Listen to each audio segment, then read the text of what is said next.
All right. Today we got Coach Barry, head strength coach for Eastern Washington University.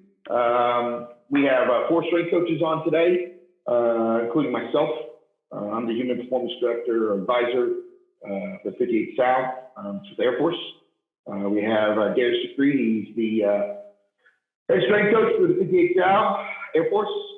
We have Jacob Barrera. He is the sports scientist for Air Force.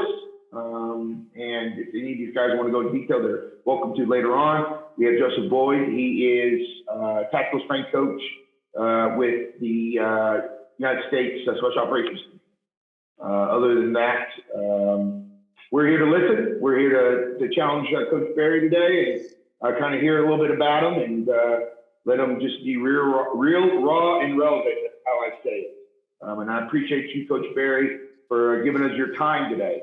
Other than that, 2.5 minutes, Coach Barry, your life as a coach / athlete and where you are today.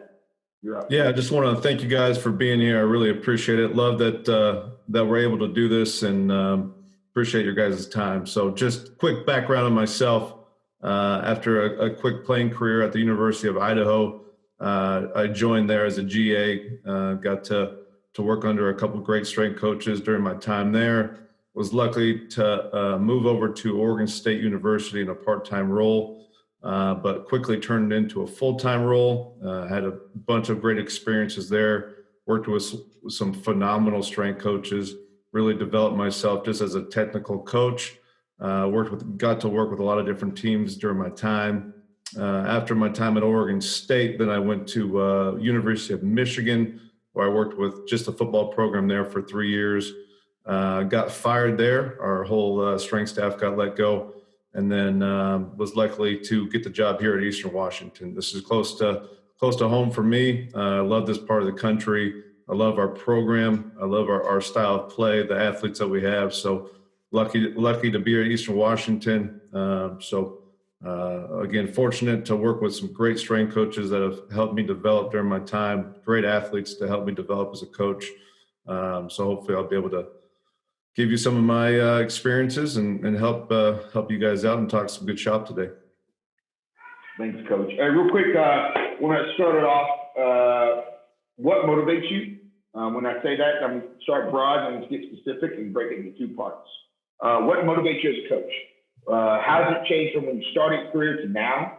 And what changed? And then second part of the question is, what motivates you to motivate your staff? And how do you motivate your staff? If you used to do it some way, shape, or form to now? And does that change depending from the intern status up to your first assistant? Can you kind of go into details on that, Coach? Totally. I mean, I think what motivates me as a coach is just getting people better. Just being a part of their process, using my knowledge and experience to help them along their journey and develop them personally and as an athlete. I think that's what it's all about, and just being a part of a team. I think collectively we're always better if we work together than as an individual. So just being a part of a team, working towards a goal, and kind of everybody being involved in that process. In terms of my staff, I look at it the same way, that I'm there to get them better, and I'll do anything I can to get them better with my own experiences. But they make me better too. They cover my holes, and I think that's what a good staff does, is that you cover each other's weaknesses. And again, collectively, you're better as a group if you all work together, and that's everybody involved, the intern all the way up to the first assistant. Everybody has a perspective. Everyone should have a voice, because just different perspectives get you better. And so when everyone is involved, everyone has a say, I think you solve more problems that way. So I think that's what I've learned in my career, is that working together, working as a team, is bigger than any one person. So just letting your ego off to the side and understand that we're all here for the same goal. So I think that's you just solve more problems and get to the end goal that way. Thanks, Coach. Coach Dupree, you got anything? Yes, Coach Barry. So with the development with technology and today's athlete and program, how have you, with your program, incorporated technology for the benefit of your program and your athletes? Yeah, that's a great question. I think technology can be very beneficial if utilized correctly. I think sometimes it can be utilized as a little bit of a crutch sometimes. If used, overused, or used too much, or used incorrectly, sometimes it can mitigate your ability as a coach because you're relying too much on technology versus getting that coaching eye feedback. I think is a lot quicker than utilizing technology. I think technology helps that process. I think if you have true good key performance indicators and you're looking at those throughout the year and that technology is helping you solve those problems, I think it's really good. Now, at a place like Eastern Washington, where we don't have the funds, like some of the bigger schools, it forces us to focus on the things that are important. So we just don't have the funds to spend on the high technology that most people have. Now, for us, two big things are body composition and power output. So that's what we look throughout the whole year. So we use the bioimpedance technology from the InBody for the body composition piece. And we just have jump mats that we look at for vertical force development throughout the year. So those are kind of the two pieces of technology that we really use. Unfortunately, we just can't afford anything else. But sometimes you just have to focus on the things that matter most, and just understanding your players, having a good conversation, getting that body composition and power output feedback. You can solve a lot of problems that way, or get the information that you need. So.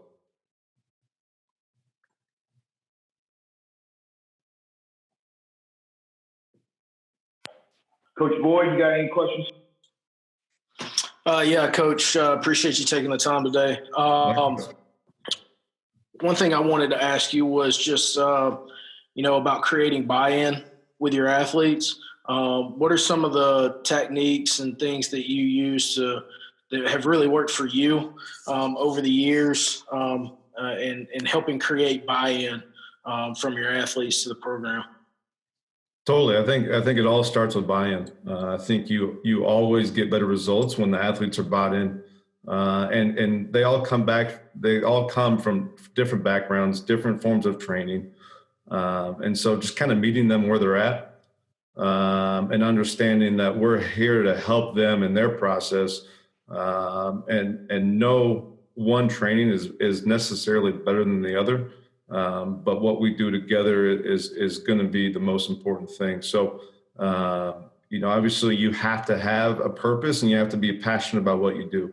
If everything you do has a why, if everything you do you're passionate about, I think that helps the buy-in process, and they see that what you do is genuine, and what you do you believe in, and that's where it kind of starts to get that buy-in. And change is not going to happen overnight. You're not going to get that buy-in overnight. It's just consistently, selling the program, that everyone in your staff believes in the program. And if you get the alpha males, if you get the veterans to know that what you do works, then usually those young guys kind of fall in line. But coming into a program, it's being passionate. It's going above and beyond to help them along their process, that you're willing to do everything you can. So I think buy-in is kind of a collective of all those things. Really, to kind of piggyback off that, Coach. So in our setting, it's all voluntary; it's not required. Yep. So, with that understanding, it's almost like the professional level. There has to be almost like a recruiting component to it. Yeah. How would you go about handling that? Because usually in the collegiate setting, it's your butt's going to be here at this time, and you're going to do this. Otherwise, we're going to punish you, or we're going to cut something from you, aka scholarship. But limited time in this setting is it required.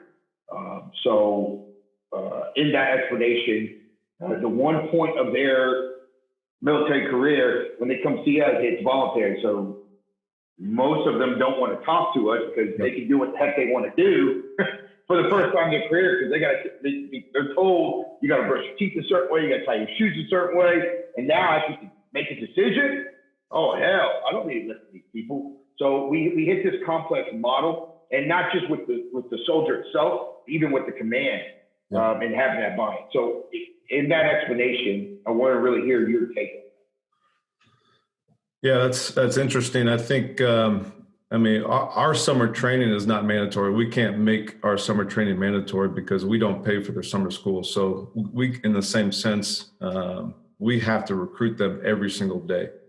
Otherwise, a lot of them tend to go home. They feel like they can get better training at home, or they want to go work a job at home. But getting them to stay over the summer is kind of the same issue you guys are dealing with as well. But again, it goes back to recruiting them every single day, that you're here for their development, that you're going to provide them with the best opportunity to get better and master their craft. And so knowing that they care about you, knowing that you know all of their background, you know the work they put into that point, you know their weaknesses, you know their strengths better than anybody, and you care about them better than anybody. So no, if they have that knowledge, I think it just creates that buy-in that they're going to be with you through the process, and they want to work with you, and also creating that positive experience. That they feel like they're getting better mentally, emotionally, physically, in all facets. And that's the type of environment that you want to create an environment of excellence. And it's infectious, and it's something they want to be a part of year round. Coach Barrera, you're on the floor, baby. Yeah, Coach Barry. Yeah. Glad to have you on, man.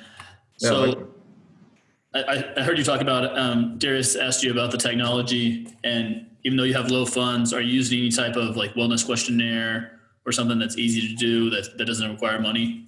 Yep. Yeah, we do wellness questionnaires every time they come and train. So, and I think what I have found is, again, getting that information.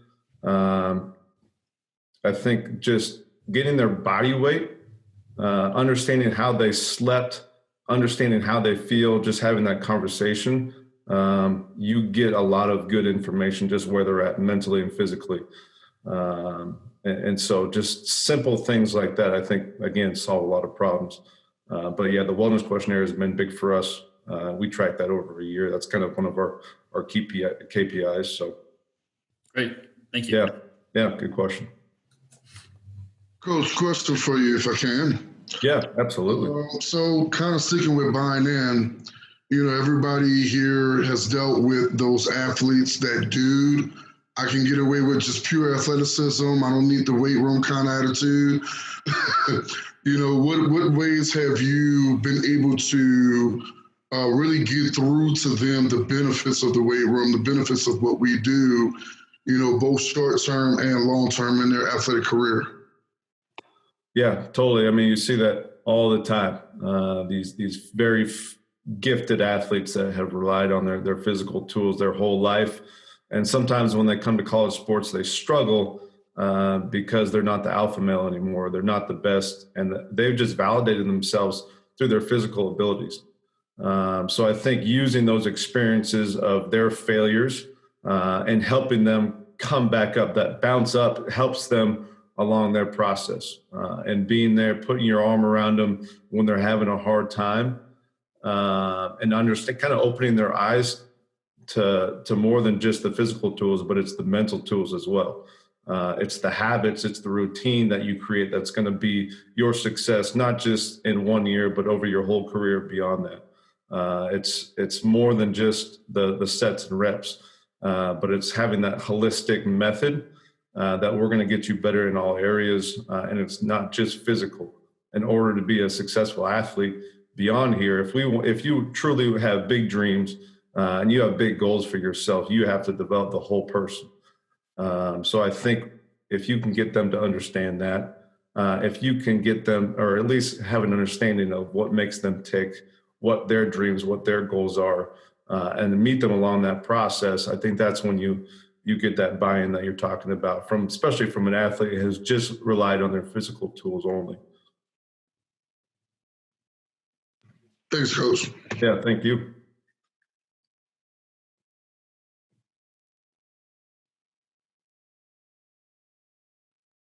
Boyd, you're up, sir. All right, cool. Sorry, didn't know it was back to me. So one thing I want to ask you, I guess, kind of shifting gears. This deals more with the profession rather than just athlete buy-in, X's and O's, and everything like that. One thing that I want to know from guys that we're talking to and their perspective of, right now, where do you feel like the profession is as a whole? I'm not talking about just the college side or just the tactical side. I'm talking about, strength and conditioning as a whole, number one. Number two, what do you think that we need to do better? The people that are already in the profession, the ones that have been in it for a while, what do you think that we need to do better to help continue advancing this profession and make it more and more legitimate?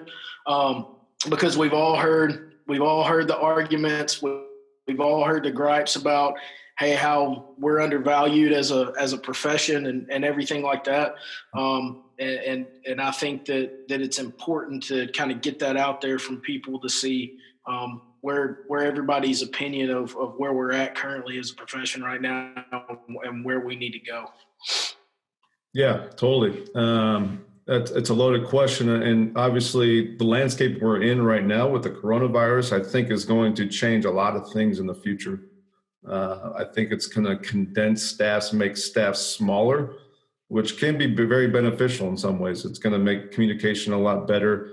It's going to make people have to do a little bit more, but rely a little bit more on teamwork and good communication. So I think that can be a positive thing moving forward. But I think as a strength and conditioning industry, I think what we need to do better job is just doing more. Again, it's more than just the X's and O's. Stress plays out in a lot of different ways.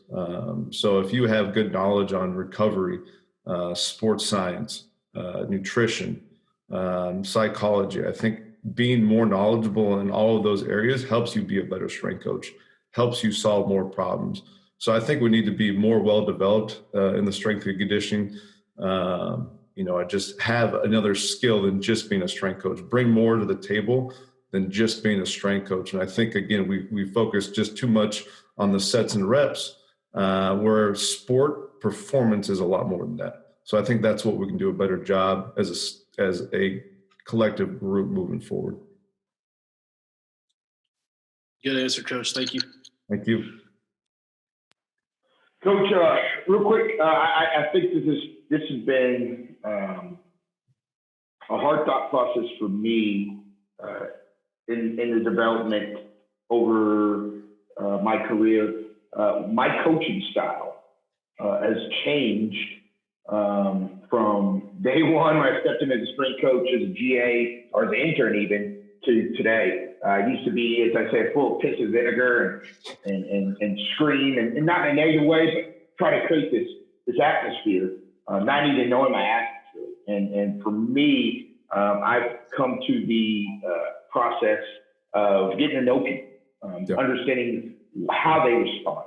And then I respond. If I got to still be that rah-rah guy, that's what they want, I'll do it. But I'm not going to come out to it. If I need to be more of a logic, or I need to be more empathetic in many ways, I will be. So that's kind of where I've gone. So I want to kind of hear you and where you're at now and where you used to be and what's changed because of that and why.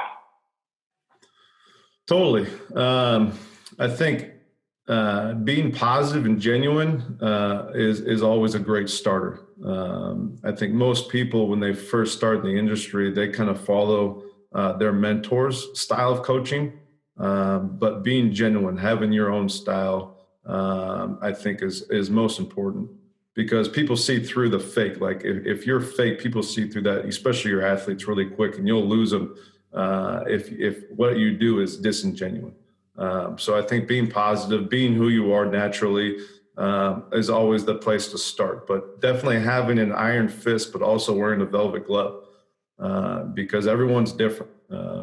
Sometimes some guys need a little bit of a push, and some guys need some positive encouragement. But no matter what, it's believing in the people that you work with. It's bringing out their greatness, their genius, and truly believing in them. And if you're positive with them, so again, some people are going to need a little kick to the butt, but that you're there and still being positive and still having that side conversation that you're better than this. This is below your standard. And so I think just having that positive mindset, it's always to get them better and being genuine. Coach, I'd like to piggyback off of that question. And in terms of your coaching style, I'm curious to know about your processes of programming, especially with you and your staff. What does that look like? And also, in terms of staff interns, GAs, is there any time that you give a particular group to them, or if you see an intern that's really adequate, or they're really catching on, do you give them the opportunity to kind of step up as well? Yeah, totally. Just from a programming standpoint, it's obviously understanding the dynamics and the demands of the sport, first and foremost, and then also working with the individual, kind of meeting with them where they're at. So having an understanding of the human body and the game is kind of the starting point of all programming, in my opinion. And then just kind of using the Alvermeal pyramid of programming, starting with movement and capacity, and then building the qualities off of that. That's kind of our foundation where we start with.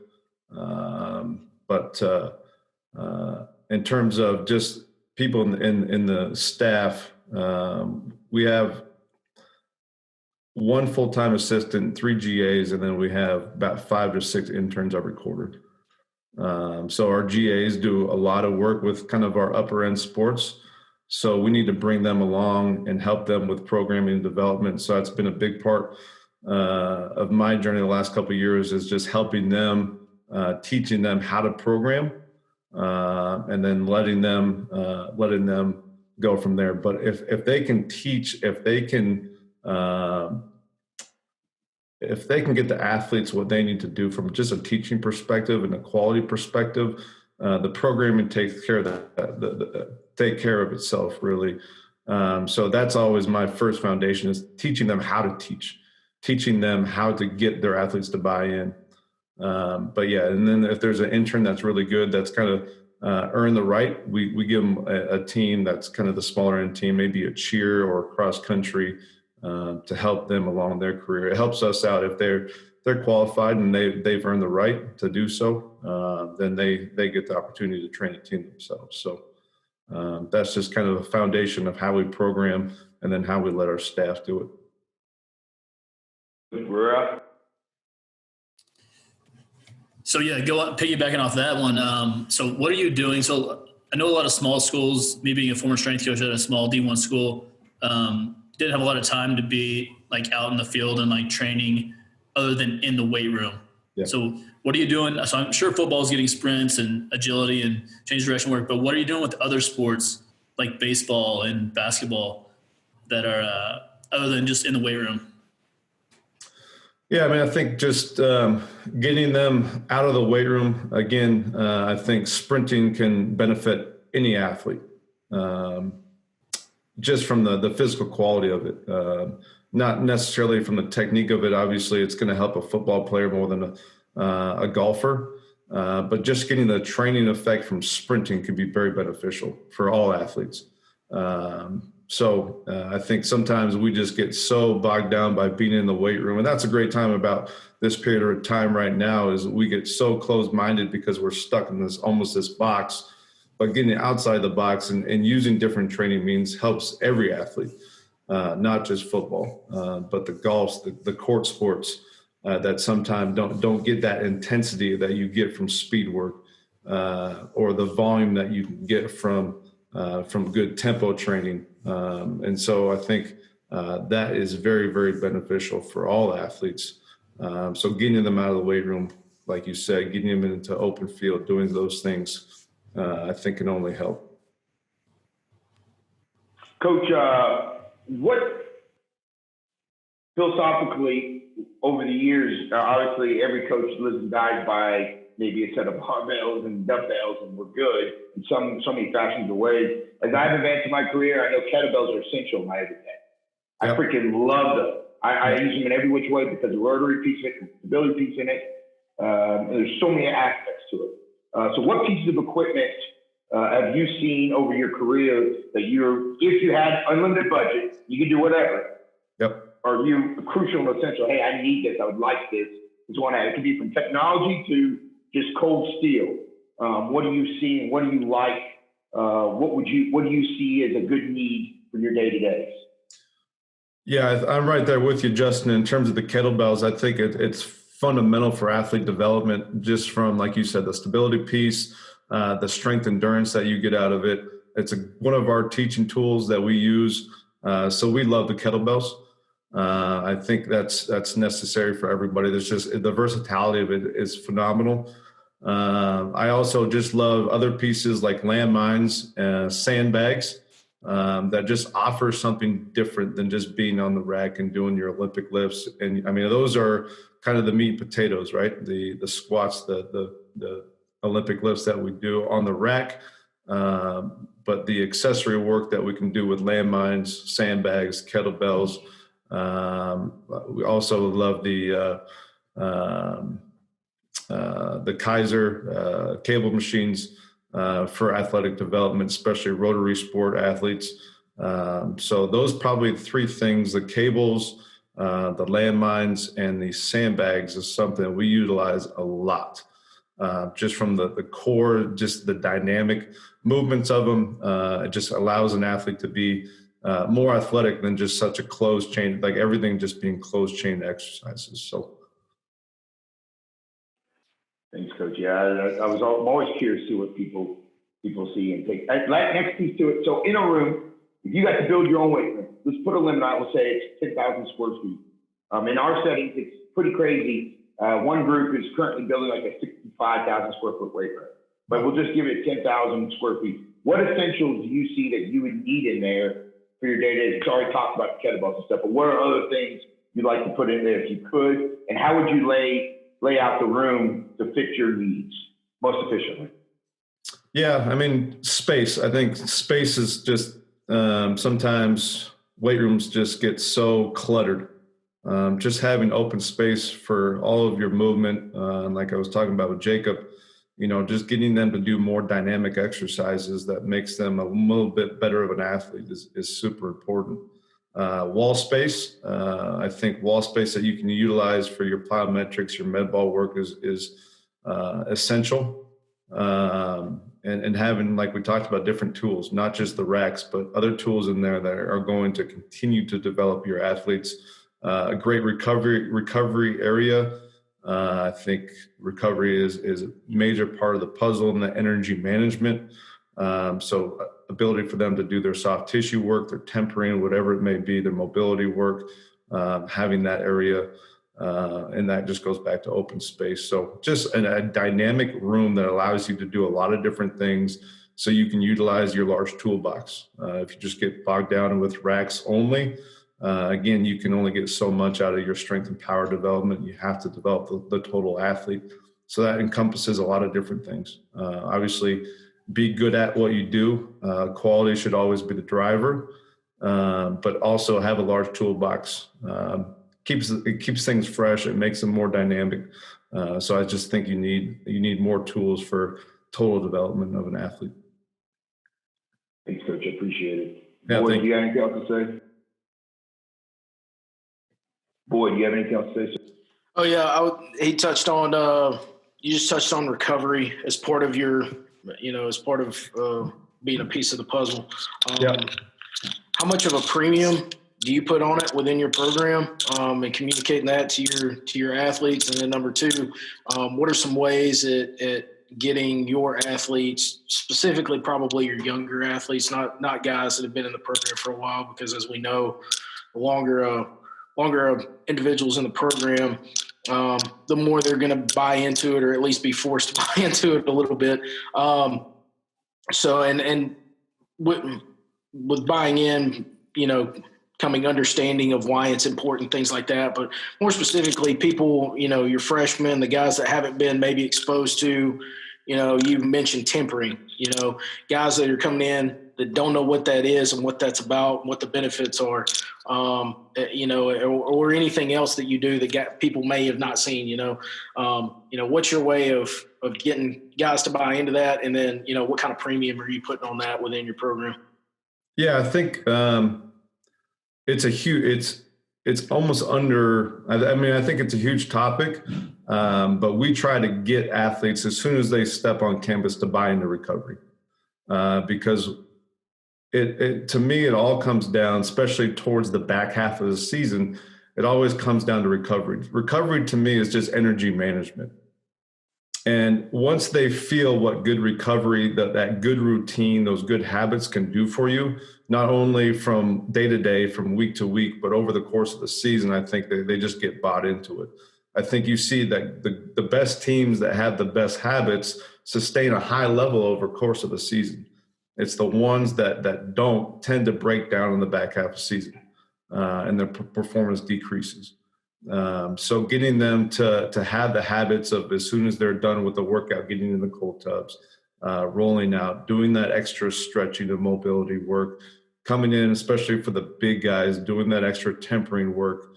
We always finish our workouts with some sort of breathing technique just to get them in that parasympathetic state as soon as possible. And I think if you can get them on that routine, if you can get them to understand how important those habits and sustain those habits over a course of the season, that's usually the separating factor. And to me, habits are always your feedback loop. Like if you're a guy that wakes up and has a cup of coffee, whatever your habits may be, and those start to slip, that's your feedback that your standards are starting to drop. And so having that feedback loop, having those habits and keeping those habits is always your feedback loop for your standards. And for us, that's huge. And having those standards throughout the course of a year, to me, it always comes back to that. So I think it's huge. It's always something we preach, from nutrition, sleep on up, and just those little things that we can do to maximize it. Yeah. So what's the conversation that you would have with one of your student athletes about sleep? Like, how would you educate them on that, like on the fly, if you saw them in the weight room? Totally. Sleep to me is one of those chief biological regulators. If you don't have sleep down, you're not going to have recovery down. So it's kind of one of those foundational blocks. We've all felt what a bad night of sleep does to you from a performance-wise. Your performance goes down, your reaction goes down. You don't think properly. So just understanding what a bad night of sleep does for you, just one night, and how it takes the body to get back up to homeostasis after one night bad of sleep. But then you do that over a long period of time, you're completely diminishing a lot of your training effects. So getting them to understand the importance of sleep, how our bodies are tied in intimately to circadian rhythm in our day and night cycles.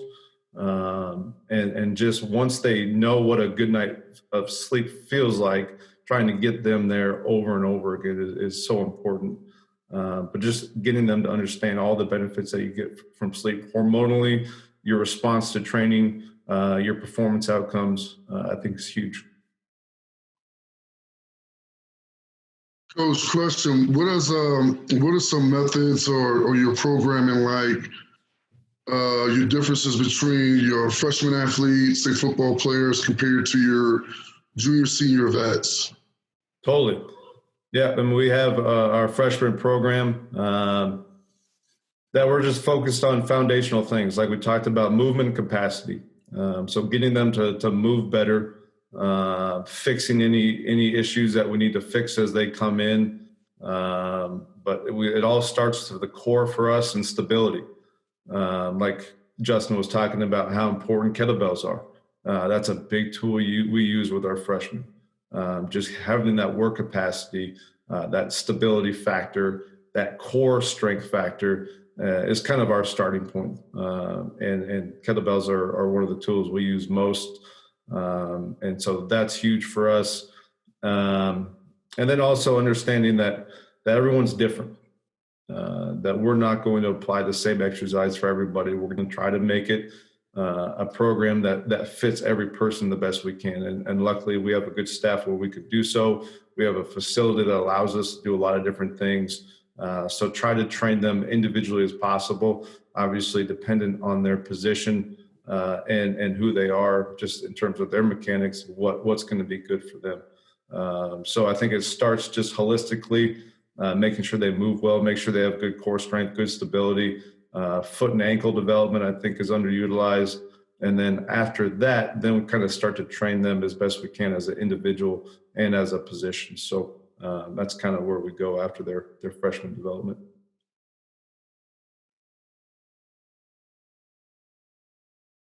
Real quick, Coach, who has mentored you the most over the years?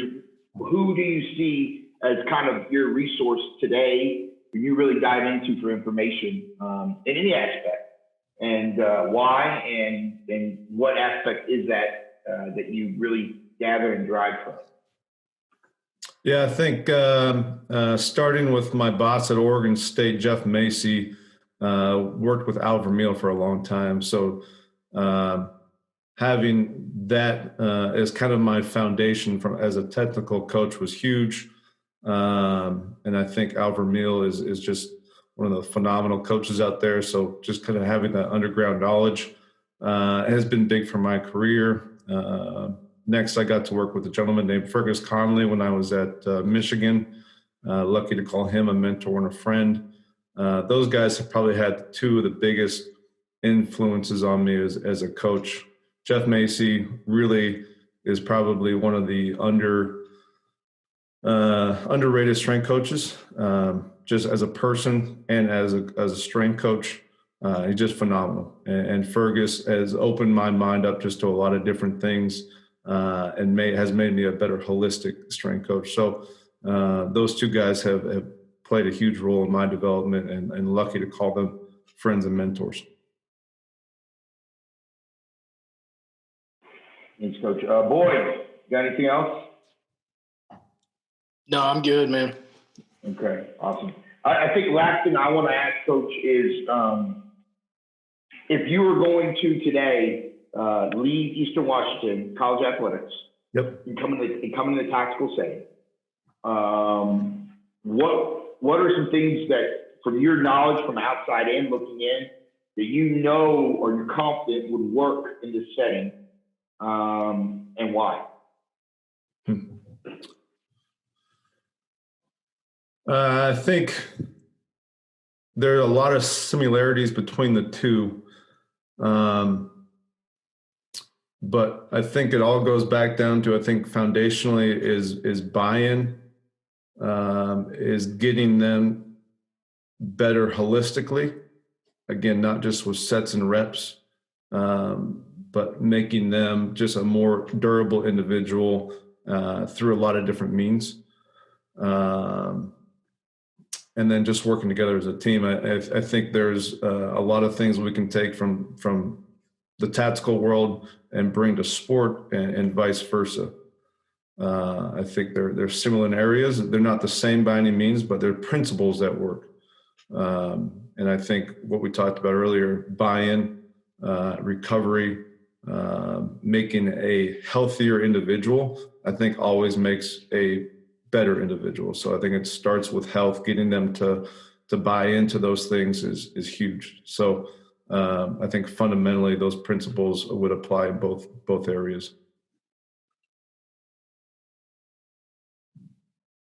Thanks, Coach. Darius, you got anything else to ask him? Jacob, anything? Oh, absolutely. So, Coach, if you can only do 6 exercises with your athletes, what's your top 6, sir? 6 exercises. Good one. I would definitely sprint. I would do some sort of single leg variation, probably just a forward lunge. Definitely a power clean. I think you touch a lot of boxes when you power clean, whether it be starting strength, explosive strength. I think deadlift, near and dear to my heart, is phenomenal exercise. Never had an athlete get hurt from a deadlift.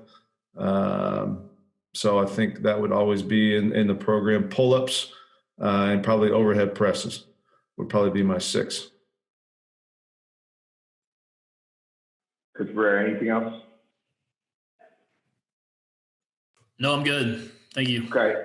I think this last bit of this interview or time video cast, what I'd like to do, Coach, is give you the opportunity, 2-part. One, you ask any questions for us, if anything in this process we've been asking you, kind of give you a little bit to speak and to us. And then second piece is any knowledge nuggets that are left unsaid that are left on the table that you feel you need to fill in that we didn't ask you. You're like, I'm here. I wanted to ask you this. I wanted to tell them this. Kind of give the floor to you. Yeah, I mean, I think a lot of you guys have college experience as well in the sports world. After going now into the tactical field, is there anything you would do differently going back into sport? I'll start off and we'll just kind of go down the line. Grip strength, man. Like I never valued that as a strength coach until I'm in the military setting, and I was in the Army at Army side for first part of my tactical career, and they carry everything. I mean, anything from selection to every day to their PT test or the new PT test. So in that understanding, like it's huge, but to truly see how that insinuates or increases their capability at everything else, from the lifting standpoint, from just overall utilization of their skill set. And then the second big piece is I used to be trunk out. Now used to be proximal to distal. Now I'm distal to proximal. Foot control, foot, and head. Yep. If they don't know how to put their head into a good position, and they create excessive stress because of excessive flexion, which you see so many movement patterns from hinging and squatting, especially, you create that lumbar deficiency, and you create that pelvic tilt that you see, that butt weak piece. And then also on the foot is the master of all stabilization. If they don't know how to spread and control their foot, nothing else matters. And I see that so often in so many ways. They lack that foot control because they wear, part of my phrase, shitty ass footwear with a sock. And there's so much of a disconnect when you have so many nerve endings at the bottom of the foot. Decrease that. Let's take that out. Barefoot, big piece of it, maybe a sock on just from a cleanliness standpoint. But if not, get a minimalist shoe in there. And in that piece, it might elevate that heel, whatever you got to do. But when you control that foot, everything else in the body clicks. It's like the light. It's like the Christmas lights on the tree. They all turn on. So those pieces, I'd really come back in and I would assess that every part of my assessment. Where are we at from a foot control standpoint? Where are we at from a head postural standpoint? We understand that. We understand that connection, that kinetic linking piece. Okay, we're going to be better at what we do. And then again, the grip strength. Like the tactile pieces is so huge. Fine motor mechanics is so huge. We spin all these things that we got to squat, we got to deadlift, we got to press. We got to pull, we got to do those things. Awesome, get you. But we forget the fine pieces that get us there, get us successful. Those are big pieces that I think in that setting, I would be a better coach and the athletes would be more optimal. So that's what I would see. I'll go with Coach Dupree next. So I've had the benefit, I've been Army side and now I'm with the Air Force. As far as collegiately, man, definitely looking more into working, just the contractions, especially eccentrically and isometrically. We know the strength increases and the hormone adaptations, and we're using isos and eccentrics. What I was able to see, short term with my time with the Army, and the reduction of injury, especially with the guys and girls that I worked with. I think that is a huge thing I would want to carry over. And then as well, the mental piece. Army, as Coach Wynn has put it, it's a go-go. Do what I tell you to do, how to do it. Definitely your football team, as compared with the Air Force, it's your basketball team. You really got to, get in with those guys and girls. But when they're with you, they're with you. So valuing the personality and, just improving the interpersonal skills, I think that I've developed better throughout my career, and how I will be able to better utilize that, on the college side. Nice. Thank you. Coach Barrera? Yeah, so over my career, I've had a lot of opportunities to work with really awesome strength coaches. And previously before this job, I worked for Exos as a performance specialist. And I think that has taught me more than anything. Their philosophy of training is just, it's nothing's more important than the other. And like I said earlier, like all these strength coaches are constantly just about the weight room, just about how much you squat, just how much you bench, just how much you deadlift. That does not matter. All right. No sport coach cares how much somebody can bench. Nobody cares. So I think the biggest thing is overall movement capacity, like you stated earlier, is huge. So being able to decelerate, being able to land is really important. And what I've seen in my career is strength coaches that just want to squat, just want to deadlift. When you put them on I don't know if you have access to Sparta Science or something like that, but when you put them on a force plate, you see their inability to decelerate, their ability to change from the eccentric to isometric to concentric contraction. So I think that's huge in terms of just making somebody a better, like you said, holistically better, a better overall athlete is huge. Yep. Nice. Thank you. Coach Boyd? I think for me, it's kind of funny because hearing all these guys talk, they've kind of hit the nail on the head on several aspects of what I would do. Probably for me, kind of going back to what Coach Schwinn said, number one, he tied it into grip strength, but for me, definitely loaded carries. I would implement that so much more than I did in the past. Not saying I didn't do it, but I didn't do it. I don't think I did it enough. And just the translation over to how it improves everything else. And then also kind of going off of what Coach Dupree was talking about and Coach Bahara was talking about, really emphasizing, different aspects of muscular contraction, muscular control, things like that, especially with the younger athletes, freshmen in your more, beginner program. Those would be two staples that I would definitely bring back in and utilize more. And then one other piece would be a lot more sled work, prowler work for not necessarily as a conditioning measure, but for more as a strength measure. So heavy sled pushing as well. Those are probably the three aspects that I would definitely bring back in to my programming if I were to step back over to the collegiate side of it. Nice. Any other questions, Coach Barry, or any other knowledge nuggets you want to impose upon us? Yeah, I think, obviously in your current roles, I think most special force units just it seems they have a tendency to focus on the things that matter. And from a cultural standpoint, a mentality standpoint, what are some of those big rocks that you guys always focus on? I mean, really, what I've noticed more than anything is they want to know the why. Yeah. And everything they do. I think if they're a weapons specialist and their whole goal is to know everything about weapons.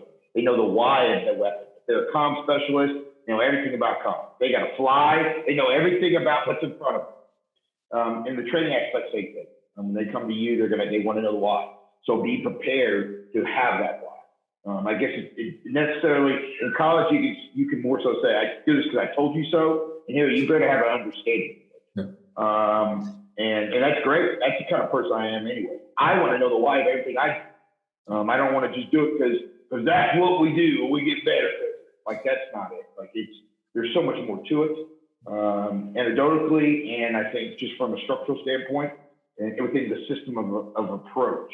And I think that's important. So I think that's probably the biggest I've learned so far is if you can explain the why and do it well and how it's applicable to the day-to-day, you're good. Nice. Coach Barrera. Thank you. Yeah, I loved how you talked about earlier about when you talked about buy-in. You know, that was it's huge. It's like be passionate about what you're selling to the students. But I think the biggest thing that I take away is education. Like, and as a sports scientist, like that's not really what I'm called here, but this is basically what my job boils down to. Sometimes I get caught up in the data, and I think we all do. And so I think it's important that we constantly are like talking to our athletes or our airmen or whoever we're working with at all times and just educating them constantly. Like you said, it's the key. If you don't do that, you're not going to get buy-in. They're not going to want to use the technology. Yeah. So I appreciate you saying that earlier. That was good. Yeah. Thank you. Yeah, education over time for sure. The people that I work with, definitely, the first thing, anytime I throw any type of programming suggestion out there to somebody that might not necessarily be in one of my programs, or if somebody's sitting down in front of me to get a program from me, first question that pops up is why, right? And that's the one big one. So education over time and trying to reel people in with that, getting them to buy into what we're putting out there. Because like we said, the program's voluntary. So I've got people in my facility that are utilizing my facility that aren't necessarily on the program. But would I be better served at running those people out of there and saying, hey, you're not on my program, you can't utilize my facility? Or would I be better served at having a presence on the floor, being around them, trying to develop a relationship and a rapport with those people, and trying to reel them in to my program? So, those are the things. For me, it's, education over time and making sure that you're developing a relationship with that service member, no matter what. Because at the end of the day, we're here, they're doing what they do, to give us the ability to do what we do. So we're here, as much as they're serving us and serving our country, we're here to serve them.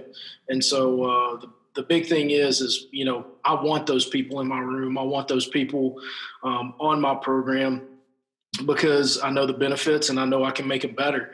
And so, if I were to just say, kind of turn a cold shoulder to them and say, hey, you're not on my program, you can't be in here. I don't really think that's serving the community as best as we can. Nice. Thank you. Other than that, kind of one more, because we're kind of get at that hour window. I want to respect your time, but if there's anything else you want to ask or anything you want to impose to us, Coach. Yeah, just one more question for you guys. From a continuing education, or if you have a problem that you can't solve yourself, who do you guys usually go to? Like, who do you feel like is the best in the business that you would go to for if you had a question or that you would want to spend time with?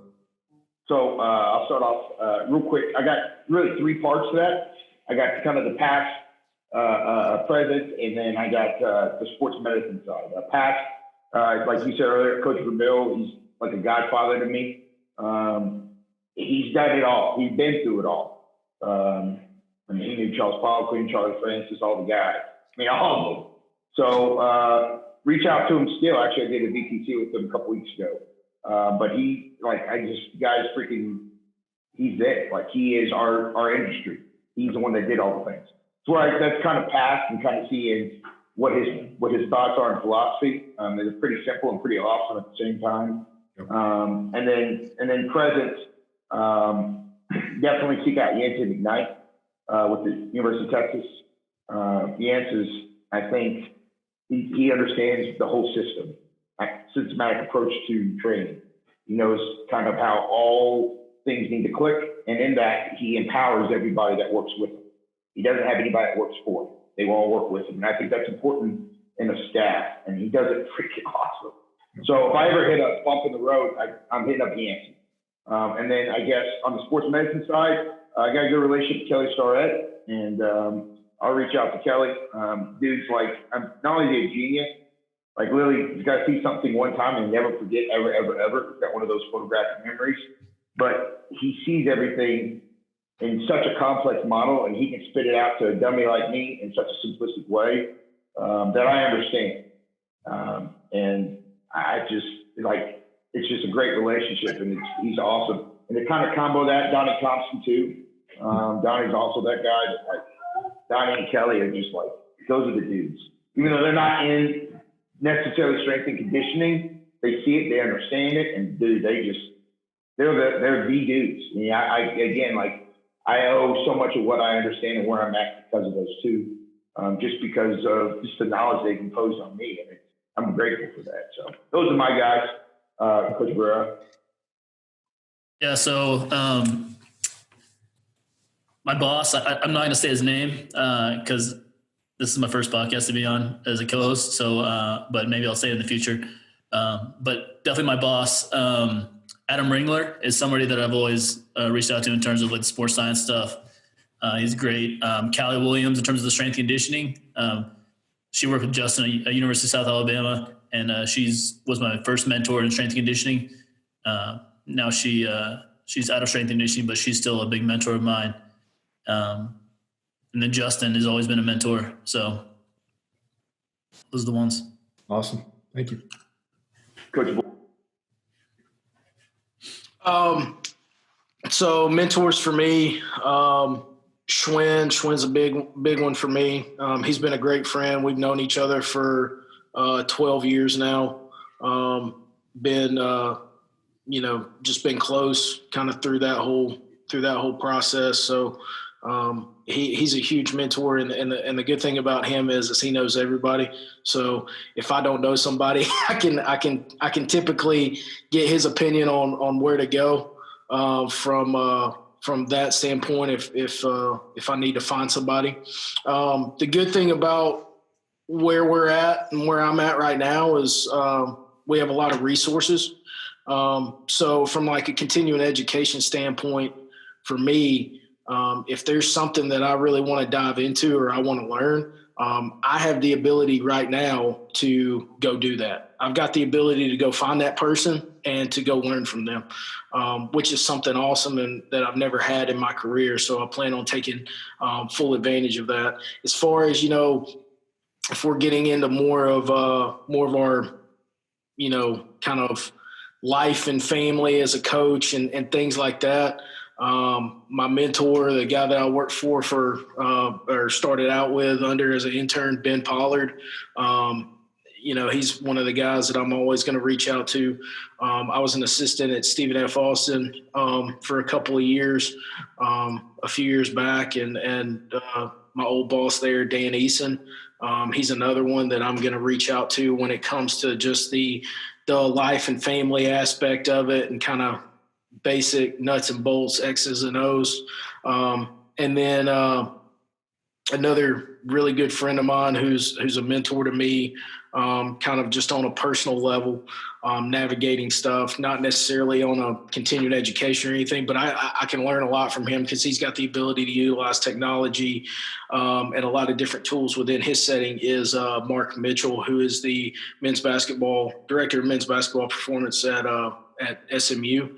And we were together at Stephen F. Austin a while back, but Mark has been not only a good friend of me and kind of offered me that personal side of things, but when it comes to exposure to new things, new techniques, things that, hey man, I really think this could add to your program and add to what you do. He's been one of those that it has been, the initial exposure piece to a lot of that. So those are really the guys and the opportunities that I have to available to me right now. And I'm pretty grateful for that. That's awesome. All right, Coach. Other than that, kind of just want to wrap this up again, respect your time. Thank you for today. It's been awesome. Great getting to know you. I didn't know you from Adam before. Really insightful. Always great to know people. You never realize how small this field is, but how big it is too. At the same time, because everybody's kind of interlinked in some way, shape, or form. But thanks again. Like I can't thank you enough. Best of luck in this craziness. Yeah. Hopefully you guys get rocking and rolling sometime in June. It looks like that's where everybody's kind of pinpointing where things are going to go. And wish you the best. I really appreciate you guys. Thanks for your time. It was good to chat. So great questions. So really appreciate it. Thanks, Coach. Yeah, thanks. Yep.